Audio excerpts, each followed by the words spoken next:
IRDA के management से बात करते हैं। कंपनी के नंबर्स काफ़ी पॉजिटिव रहे, स्ट्रॉन्ग सेट ऑफ नंबर्स। अब यहाँ से आगे फॉरवर्ड लुकिंग प्लान्स क्या हैं कंपनी के, आने वाली तिमाहियों के लिए क्या कुछ स्ट्रैटेजाइज करके चल रही है कंपनी, ये सब कुछ समझने की कोशिश करते हैं। कंपनी के CMD प्रदीप कुमार दास हमारे साथ जुड़ गए हैं। प्रदीप जी, बहुत स्वागत है आपका ET Now स्वदेश पर। अपना समय देने के लिए आपका शुक्रिया। To start with first takes on the numbers, कैसे देख रहे हैं आप अपने तिमाही नतीजों को? स्ट्रेंथ कहां से बिल्टअप होती हुई दिखी, और अगर कंसर्न्स कहीं पर थी तो वो भी बताइएगा जरूर। बहुत बहुत धन्यवाद मानसी जी। नंबर्स देखेंगे तो हमारा 22 क्वार्टर से लगातार ऑपरेशनल परफॉर्मेंस में वृद्धि हो रहा है। लोन बुक जो है लगभग CAGR जो 27-28% देखेंगे, लेकिन H1 कंपैरिजन देखेंगे तो 31% का है। मेन मुद्दा जो NBFC में होता है कि लोन बुक वृद्धि के साथ साथ आप अपना NPA एसेट को ठीक से मैनेज कर रहे हो कि नहीं। 22 क्वार्टर में सिर्फ लास्ट क्वार्टर जो था हमारा लगभग लास्ट 2020 से तो डबल डिजिट में पहुंच गया था ग्रॉस NPA, और नेट NPA 7.18 हुआ था। उससे लगातार कम करते करते सिर्फ लास्ट क्वार्टर में हमारा 2 ग्रुप का अकाउंट से प्रोविजनिंग जो बढ़ा था उसमें काफी सुधार हुआ है, वो बताऊंगा विस्तार पे उस पर। बाकी मेन जो हमारा ऑपरेशनल एफिशिएंसी बढ़ा है लोन बुक बढ़ने के साथ साथ, हमारा नीम में काफी इम्प्रूवमेंट हुआ है। अगर आप देखेंगे मार्च, जून और ये सितंबर का, मार्च में हमारा नीम हुआ करता था 3.27, फिर 3.60 हुआ, अभी 3.72 हुआ है। सिमिलरली अगर बोरोइंग कॉस्ट देखेंगे 7.8 था, फिर 7.61 हुआ, फिर 7.4। तो कंसिस्टेंटली हम लोग काम कर रहे हैं ताकि जो अल्टरनेट सोर्सेस ऑफ बोरोइंग से चीपर सोर्सेस लाएं। 2020 से 2025 मार्च तक हम ओवरसीज बोरोइंग नहीं कर रहे थे क्योंकि लैंडेड कॉस्टली पड़ रहा था हमारा डोमेस्टिक मार्केट से। इस क्वार्टर में हमने ओवरसीज बोरोइंग भी किया, JPY लेंडिंग, जो डोमेस्टिक बोरोइंग से कंपैरिजन में बेटर मिला हमें। अभी हमारा टीम में भी गया था जब जापानीज मार्केट, सिंगापुर मार्केट में एक्सप्लोर करके आए डेट मार्केट के लिए। और मुझे बड़ा खुशी हो रहा है ये बताने के लिए कि जापानीज मार्केट में उनको पहली बार पता चला कि हम लोग 100% ग्रीन फाइनेंस कंपनी है, और हमारा जो क्वालिटेटिव कॉर्पोरेट गवर्नेंस जो देश के सबसे पहले बैंकिंग नॉन बैंकिंग स्पेस में हम पूरा ऑडिटेड अकाउंट्स पहले पब्लिश करते हैं। इवन सितंबर 30 को रात को हमारा लोन बुक का फिगर भी हमने प्रोविजनल पब्लिश किया था। ये शायद कोई banking non banking industry India में कोई नहीं करते हैं। तो ये एक था। से लगातार अगर हम उस डिसिप्लिन को मेंटेन करेंगे कि हमारा नीम बढ़ते रहे, और बहुत ज्यादा मात्रा में नहीं, क्योंकि नीम बढ़ाने के लिए क्या हम इंटरेस्ट रेट बढ़ा दें, बट उससे फायदा कुछ नहीं होगा। क्योंकि हम MNRE का जो स्टैंडर्ड आर्म के तौर पे हमारी एक रिस्पॉन्सिबिलिटी है कि 500 गीगावाट 2030 तक कितना स्पीड से हो पाए। तो उसमें जितना अभी तक कैपेसिटी 247 गीगावाट लगा हुआ है, उसमें 27 गीगावाट लगभग हम लोग किए हैं और 38 साल से कर रहे हैं। जब कोई नहीं दे रहा था उस टाइप से इरेडा देना चालू किया है। और अधिकतर लोन हमारा जो न्यू एंड इमर्जिंग में हम जब देते हैं, बहुत सारे रिस्क को हम असेस नहीं कर पाते, लेकिन ब्लाइंड कॉल लेना होता है।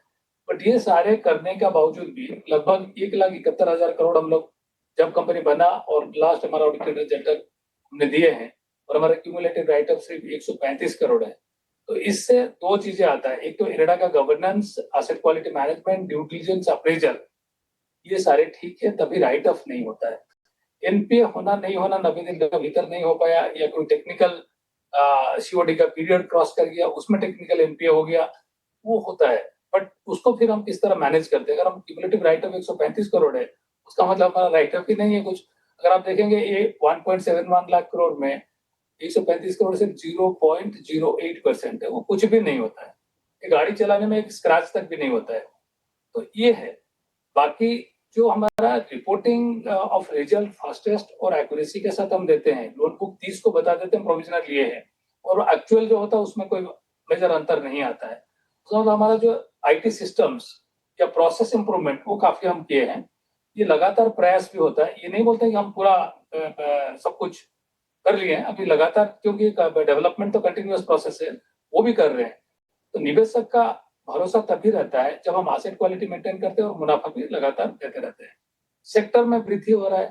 देखिए 27 गीगावाट 6 महीने में लग गया। लास्ट ईयर देखेंगे तो एक साल में लगभग 30 गीगावाट 29.6 कुछ लगा था, तो ये 6 महीने में सिर्फ 27 गीगावाट लग चुका है। तो स्पीड तो सेक्टर में भी काफी ज्यादा है।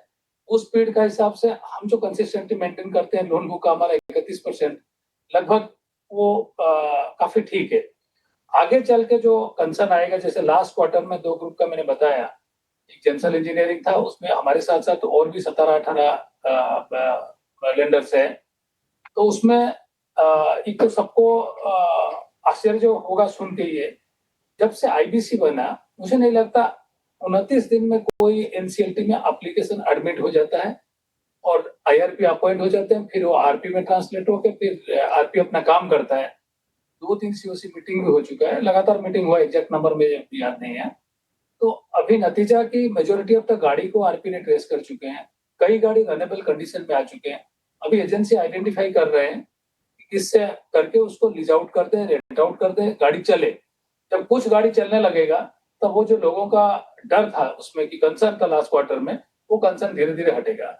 और एक ग्रुप था जिसमें एनपीए हुआ था, दोनों को मिला के लगभग 1500 करोड़ का था लास्ट क्वार्टर में, जिसके चलते हमारा पैट जो फिगर था 22 क्वार्टर में पहले बार इतना कम हुआ था। तो उसका भी एक नॉन फंड बेस्ड अकाउंट था, उसका पूरा सेटल कर दिया पेमेंट करके उन्होंने। बाकी 2 अकाउंट जो है उसमें ओटीएस दिया, कंपनी में एक्सेप्ट भी कर लिए, उसका भी प्रोसेस चल रहा है। तो उम्मीद है वो भी सॉर्ट आउट जल्दी हो जाएगा। और 3-4 अकाउंट का रेजोल्यूशन प्लान हो दिए हुए हैं, तो उम्मीद है इस दिसंबर क्वार्टर या नहीं तो मार्च तक तो हम किसी तरह इस 2 अकाउंट को एड्रेस कर ही लेंगे। तो ये जो हमारा लगातार एसेट क्वालिटी और नेग्लिजिबल राइट ऑफ, वो अगर हम सस्टेन करेंगे, आगे चल के हमें further improvement in name, borrowing cost, ये सारी चीजें होगा।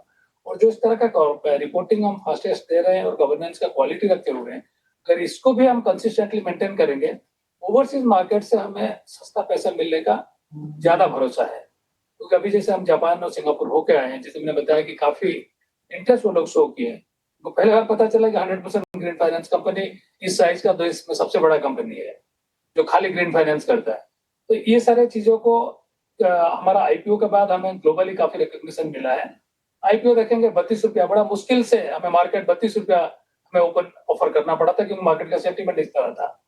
2017 नवंबर में हम रोड शो करने के बाद भी नहीं कर पाए थे, 19 नवंबर में भी रोड शो करने के बाद नहीं कर पाए थे, 2023 में फाइनली हम किए। बिल्कुल, अभी ग्लोबल मार्केट में इरेडा को अच्छी तरह पहचान चुके हैं। मुझे एब्सोल्युटली उम्मीद है आगे चल के इसी रफ्तार को मेंटेन करेंगे, इसी संयम को भी मेंटेन करेंगे। एब्सोल्युटली, बड़े उम्दा तरीके से आपने ओवरऑल नतीजों का एक क्रक्स और उसी के साथ साथ आने वाले आपके फॉरवर्ड लुकिंग प्लान्स भी सुझाए हैं। Thank you so much for that Pradeep ji, हमारे साथ जुड़ने के लिए, अपना समय देने के लिए, और इरेडा को आपको आने वाली तिमाहियों के लिए, आने वाले क्वार्टर्स के लिए ढेरों शुभकामनाएं। Thank you ma'am. बिल्कुल, आगे बढ़ेंगे हमारे साथ हम